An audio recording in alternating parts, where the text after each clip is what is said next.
Senator Galgiani, for what purpose do you rise? I've been asked to present for Senator Sharon Runner on item number 20. Outstanding. Mr. Secretary, please call. Please read. Senate Bill 1367 by Senator Runner, an act relative to harmful substances.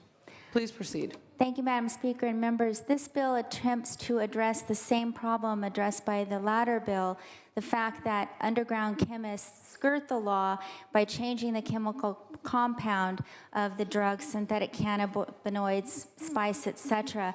This bill takes a little different angle because we know that local governments are on the front end, and our local law enforcement sees these new chemicals, they see these new drugs first before anybody else. SB 1367 would authorize a city or a county to regulate by ordinance the sale of substances that pose a threat to the life or health of juveniles in the community if the substance has been advertised, purchased, or consumed as a recreational drug, and the substance can cause intoxication, disability, or death if swallowed, smoked, inhaled, or injected into the body.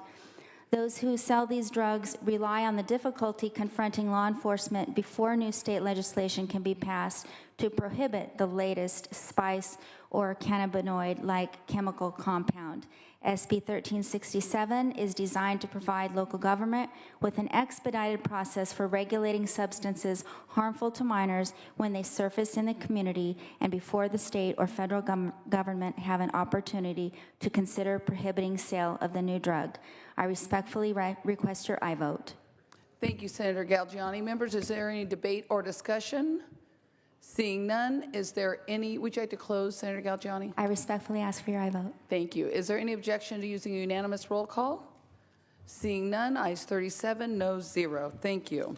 File item 21, Senator Bell. Mr. Secretary, please read. Senate Concurrent Resolution 133 relative to Gastroschisis Awareness Day. Please proceed, Senator Bell. Madam President, members, I rise to present this resolution which recognizes July 30th as Gastroschisis Awareness Day in California. This is a birth defect of the abdominal wall. This birth defect occurs early in pregnancy where muscles that make up the baby's abdominal wall do not form correctly. And nationally, there are one case in about 2,000. And in California, it's about 1 in 1,500, so it's more frequent here in California. The cause is relatively unknown, and patients and their families must bear a large share of the burdens for things such as raising funds and research. This is to increase awareness. This is getting bigger and bigger on an international level. We need to increase awareness and research. I urge and I vote for this measure. Thank you, Senator Bell. Members, any discussion or debate? Seeing none, is there any objection to using unanimous roll call? Seeing none, ayes 37, noes 0. Thank you, members. File item 22, Senator Huff. Pass on file. Thank you. File item 23, Senator Monning. Mr. Secretary, please read. Senate Bill 1129 by Senator Monning, an act relating to crimes. Please proceed. Thank you, Madam President. Good afternoon, members. Senate Bill 1129 will repeal California's overly punitive misdemeanor prostitution statutes, which needlessly incarcerate victims of human trafficking by requiring a mandatory minimum jail sentence for repeat prostitution offenses. California's current misdemeanor crime provisions for prostitution require that upon a second offense, a defendant must serve a minimum of 45 days in county jail and a minimum of 90 days for all subsequent convictions. These provisions also explicitly prohibit a judge from tailoring an alternative punishment that may better address the root cause of the offense, such as drug addiction or sexual exploitation through human trafficking. Research has time and again shown that mandatory minimum sentences are not an effective deterrent and do not prevent recidivism.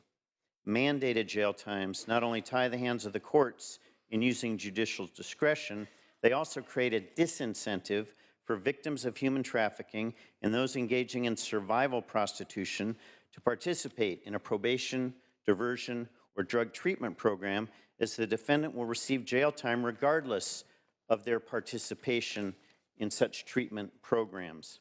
Let me be clear, members, this bill does not allow those who break the law to walk free. If a John is arrested and convicted of a misdemeanor prostitution charge, he will still face a penalty for breaking the law. But the severity and length of that penalty will be determined by a judge and not by an inflexible, mandated sentence.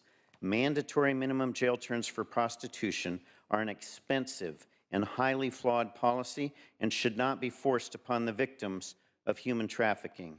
Members, I ask that you join me in allowing the courts to prescribe the appropriate sentence for these misdemeanor crimes and remove these punitive sentences by voting aye on SB 1129. Thank you. Thank you, Senator Monning. Members, is there any discussion or debate? Seeing none, Senator Monning, would you like to close? Members, I'd respectfully ask for your aye vote. Thank you. Thank you. Mr. Secretary, please call the roll. Allen? Aye. Anderson? No. Bates? No. Bell? Aye. Berryhill? No. Block? Aye. Cannella? No. De Leon? Fuller? Gaines? No. Galgiani? Glazer? Aye. Hall? Aye. Hancock? Aye. Hernandez? Aye. Hertzberg? Hill? Aye. Hueso? Aye. Huff? No. Jackson? Aye. Lara? Aye. Leno? Aye. Leyva? Aye. Liu? Aye. McGuire? Aye. Mendoza? Aye. Mitchell? Aye. Monning? Aye. Morlock? No. Morrell? No. Wynn? No. Nielsen? No. Pan? Aye. Pavley? Aye. Roth? Runner? Stone? No. Vinak? No. Wykowski? Aye. Wolk? Aye. Please call the absent members. De Leon? Fuller? Galgiani? Hertzberg? Roth? No. Runner?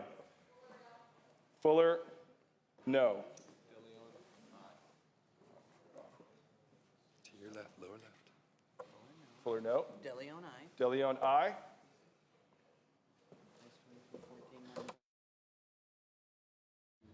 Thank you, Mr. Secretary. Ayes 23, noes 14. The measure passes.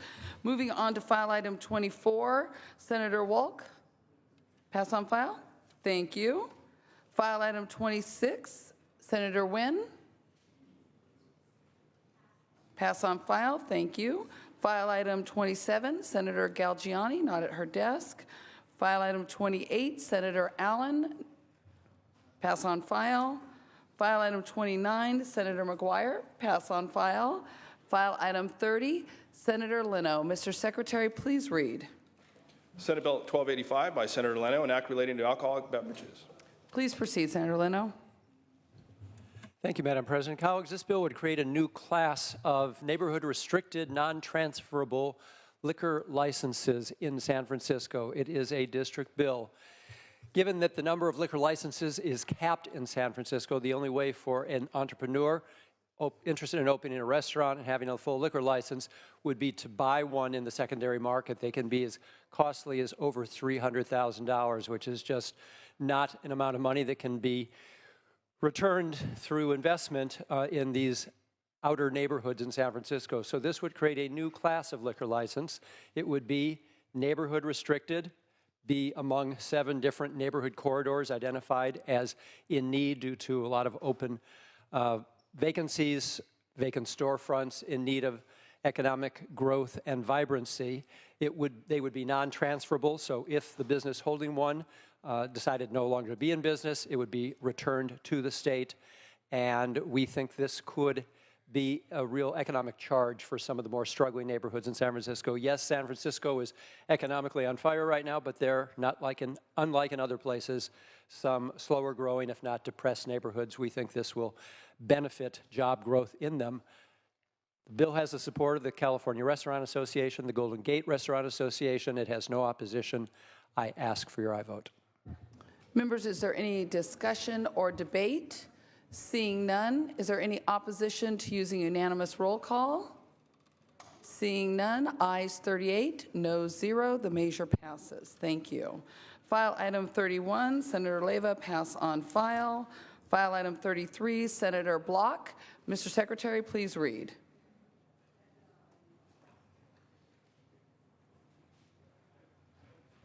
Senate Bill 1455 by Senator Block, an act relating to pupil enrollment. Please proceed. Thank you, Madam President. SB 1455 removes barriers to public school enrollment and registration for military families transferring into California. Under current law, families transferring to California under military orders are not eligible to register their children in school until the family is physically located within the district boundaries. Under current law, these children could miss courses and program registration deadlines, and they could have to shift away from their regular course of study. Thank you. This shift may later require summer school or even force the students to graduate later than their peers. SB 1455 allows families to begin preliminary enrollment and registration of their children upon receipt of military orders, providing families and school districts alike the opportunity to plan for the educational needs of military children. This bill is sponsored by the U.S. Marine Corps and has no opposition. There have been no votes, and I ask for your aye vote. Thank you, Senator Block. Members, is there any discussion or debate? Seeing none, is there any objection to using the unanimous roll call? Seeing none, ayes 38, noes 0. The measure passes. File item 34, Senator Vidak. Mr. Secretary, please read. Senate Bill 929 by Senator Vidak, an act relating to conservatorship. Please proceed, Senator. Madam President and members, SB 929 provides parity for reimbursement between those who are successful and unsuccessful in their petition before the court for the appointment of another to serve as a conservator. This bill received unanimous support in the Senate Judiciary, and I ask for your aye vote. Thank you, Senator Vidak. Members, is there any discussion or debate? Seeing none, is there any objection to using the unanimous roll call? Seeing none, ayes 38, noes 0. The measure passes. File item 38, Senator Monning. Mr. Secretary, please read. 35, excuse me, Senator Monning. Mr. Secretary, please read. Senate Bill 1065 by Senator Monning, an act relating to arbitration. Thank you, Madam President and members. SB 1065 will help victims of elder abuse who are old and dying and who need a speedy resolution of the elder abuse case. This bill allows seniors to have a more timely case resolution under the Elder Abuse Act. If seniors obtain a legal preference for a court hearing because they are sick and dying, SB 1065 allows them to continue to trial without waiting for years of an appellate process. Currently, a court can find a nursing home or elder care facility's arbitration provision unconscionable and unenforceable, but the defendant still has the ability to file an appeal on that procedural motion, preventing the case from going to court and delaying the case sometimes for many years. At this point, the victim should be able to proceed to the speedy hearing that was originally ordered by the court, but under current law, they cannot. SB 1065 fixes this injustice by eliminating the automatic right to appeal only after a judge has found the underlying arbitration provision to be illegal.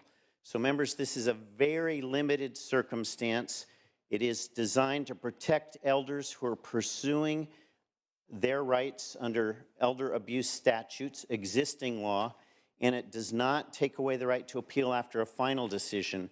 It only prevents using a procedural appeal intentionally to extend the day that that elder can bring their case to court.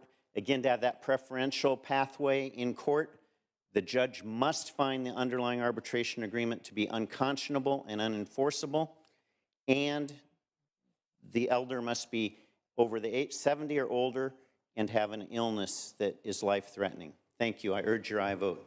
Thank you, Senator Monning. Members, is there any discussion or debate? Seeing none, Senator Monning, would you like to close? Thank you, Madam President. Members, I'd respectfully ask your aye vote in protection of elder rights against elder abuse. Thank you. Thank you, Senator Monning. Mr. Secretary, please call the roll. Allen? Aye. Anderson? No. Bates? Bell? Aye. Berryhill? No. Block? Aye. Cannella? De Leon? Aye. Fuller? Fuller, no. Gaines? No. Galgiani? Aye. Glazer? Aye. Hall? Aye. Hancock? Aye. Hernandez? Hertzberg? Hill? Aye. Hueso? Aye. Huff? Jackson? Aye. Lara? Aye. Leno? Aye. Leyva? Aye. Liu? Aye. McGuire? Aye. Mendoza? Aye. Mitchell? Aye. Monning? Aye. Morlock? Morrell? Wynn? Nielsen? Aye. Pan? Pavley? Aye. Roth? Aye. Runner? Stone? No. Vidak? No. Wykowski? Aye. Wolk? Aye. Please call the absent members. Bates? Cannella? Hernandez? Aye. Hertzberg? Huff? No. Morlock? Aye. Morrell? No. Wynn? No. Pan? Runner? Ayes 26, noes 9. The measure passes. Thank you. File item 36, Senator Jackson. Pass on file. File item 37, Senator Mendoza. Mr. Secretary, please read. Senate Bill 1342 by Senator Mendoza, an act relating to wages. Please proceed. Thank you, Madam President. Members, I'm here to present SB 1342, which is a bill to ensure greater justice for California's workers on the recovery of lost wages.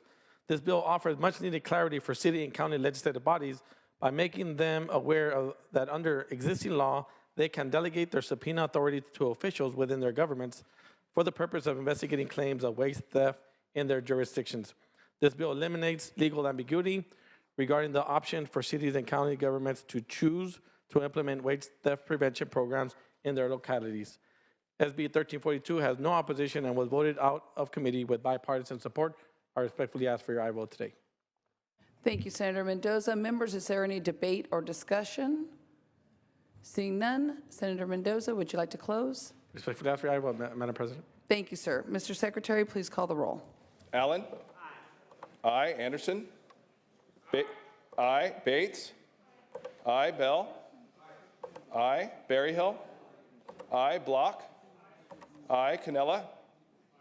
Aye. De Leon? Fuller? Aye. Gaines? Aye. Galgiani? Glazer? Galgiani, aye. Glazer? Aye. Hall? Aye. Hancock? Aye. Hernandez? Aye. Hertzberg? Hill? Aye. Hueso? Aye. Huff? Aye. Jackson? Aye. Lara? Aye. Leno? Aye. Leyva? Aye. Liu? Aye. McGuire? Aye. Mendoza? Aye. Mitchell? Aye. Monning? Aye. Morlock? Morrell? Aye. Wynn? Aye. Nielsen? Aye. Pan? Aye. Pavley? Aye. Roth? Aye. Runner? Stone? Aye. Vidak? Aye. Wykowski? Aye. Wolk? Aye. Please call the absent members. De Leon? Hertzberg? Morlock? Aye. Runner? Thank you, Mr. Secretary. Ayes 37, no 0. Measure passes. File item 38, Senator De Leon, not at his desk. File item 39, Senator Mendoza. Mr. Secretary, please read. Senate Concurrent Resolution 128 by Senator Mendoza, relative to Buffalo Soldiers. Please proceed. Thank you, Madam President. Members, I'm here to present SCR 128, which basically is a resolution for acknowledging Buffalo soldiers who were the first African-American soldiers to serve in the U.S. Army during peacetime. SCR 128 honors the Buffalo soldiers for changing the face of the United States Armed Forces forever for their record of accomplishments, and which testify to their skill, their discipline, their integrity, and heroism. Senator Hall and myself will be presenting a resolution to some of the survivors and also some of the family members for the Buffalo soldiers next month. This resolution is going to be going to the Assembly with your support today, and respectfully ask for your aye vote.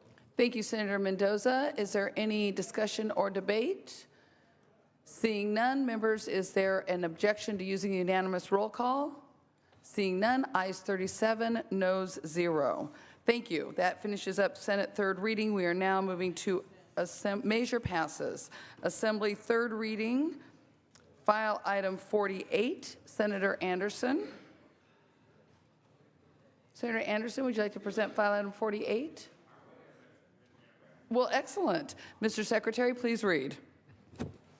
Assembly Concurrent Resolution 146 by Assemblymember Weber, relative to commemorating the 85th anniversary of Roberto Alvarez v. Board of Trustees of the Lemon Grove School District.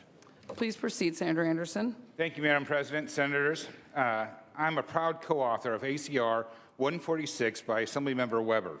This is a resolution commemorizing the 85th anniversary of Roberto Alvarez versus the Board of Trustees of Lemon Grove School District, which is in our district. This was the first in the nation successful school desegregation court case. Essentially what it said was that all the students must have equal access to education and must be able to share the same classrooms. You know, this is what makes California great, the way we pull together, the way we try to lift everybody, the way we look at it. Doesn't matter about your skin color, it doesn't matter about your academic background. We all believe that everybody should have a right to that American dream, and that's what this commemorates, and that's why I'm asking for your vote. Thank you, Senator Anderson. Members, is there any discussion or debate? Seeing none, is there any objection to using the unanimous roll call? Seeing none, ayes 37, noes 0, measure passes. Moving to file item 49, Senator Galgiani. Did pass on file. Thank you very much. That concludes Assembly third reading. Members, we are returning to motions and resolutions. This would be the appropriate time for any adjourn in memories. Senator Cannella, for what purpose do you rise? Adjourn in memory. Please proceed. I rise to adjourn in memory of Julie Soderlund. Julie passed away at the age of 38 last Thursday in San Francisco due to complications related to cancer. She was diagnosed in August of last year with an aggressive form of melanoma, which was incurable. Born in the city of Newport Beach, Julie spent most of her years in Northern and Central California, growing up in Santa Barbara and attending UC Berkeley. She spent her final months in Santa Cruz. Julie spent many years working here in the Capitol for Governor Arnold Schwarzenegger and in Sacramento for various candidates and initiatives. A consummate communications professional, she was well respected by both her peers and the media. And although she worked for Republicans, she was respected across party lines. On passing, Governor Schwarzenegger said, "We've lost a great, strong woman. Julie was a jewel. She made all of us smile while kicking butt at her job and life." Julie is survived by her husband, Eric, her father, Donald, her mother, Susan, and her brother, Michael. As today is National Melanoma Day, I would like us all to reflect on the dangers of skin cancer, which takes a life every hour, and hope that we someday find a cure. Our thoughts and prayers are with her family. Thank you, Senator Cannella. Please bring her name forward so we can make sure she's properly memorialized. Senator Fuller, for what purpose do you rise? To add on to the adjourn in memory. Please proceed. Julie was an amazing person. When I first came to office, I didn't know anyone in the legislature. I didn't feel particularly well equipped to be here. And there was a lot going on. and a lot of the faces were a blur.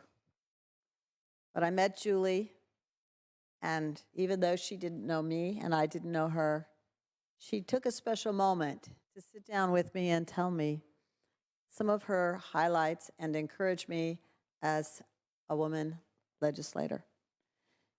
She had a brightness to her that was like a flame to a moth. I was the moth at the time, trying to learn, and she was a person who had a very special uniqueness about her and a very special talent.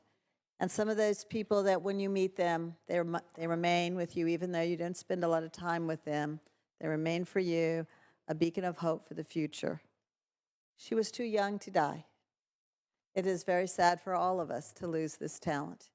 It was very sad for all of us to lose someone who was so well balanced and could have given us so much more. But she gave way more than should have been expected to all of us who touched her, even for a brief moment. And so I just want to say that we should all spend a quiet moment thinking for this time of how we can give more to others so that Julie's memory can be carried on. Thank you. Thank you, Senator Fuller. Senator Gaines, for what purpose do you rise? Yes, I'd like to add on, please. Please, thank you. I also rise to adjourn in memory of Julie Soderlund and to commend her incredible spirit. Julie was known and loved by so many in the Capitol community for her work with Governor Schwarzenegger and outside the building. She chronicled her struggle with melanoma and showed incredible bravery, honesty, and even humor in the face of what proved to be a life-ending challenge. She leaves behind friends and loved ones, but also admirers, both for the life she lived and the example she set for everyone facing adversity.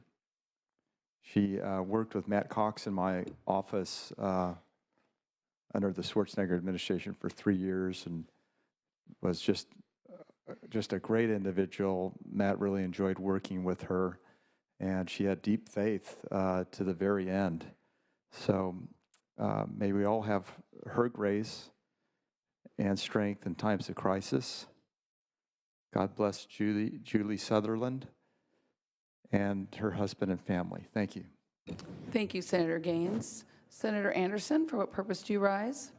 I rise in adjournment in memory of a Lakeside resident and my dear friend, Pete Canellis. Pete passed away on April 19th at the age of 51 after a courageous battle with brain cancer. Pete was born in Casper, Wyoming on December 15th, 1964 to James and Edith Canellis. He first moved to San Diego in 1984 to attend Grossmont College, where he served as vice president and then president of the Associated Students, having been elected on a campaign platform of removing from office those who had misspent student fees. That experience birthed an entire career dedicated to good government and holding public officials accountable to the people they represent. In pursuit of those noble goals, Pete assisted or managed many campaigns over the years, including successful efforts for council members Barry Jansen La Mesa and Byron Ware in San Diego, as well as California Assembly members Steve Baldwin, Jay LeSueur, and me.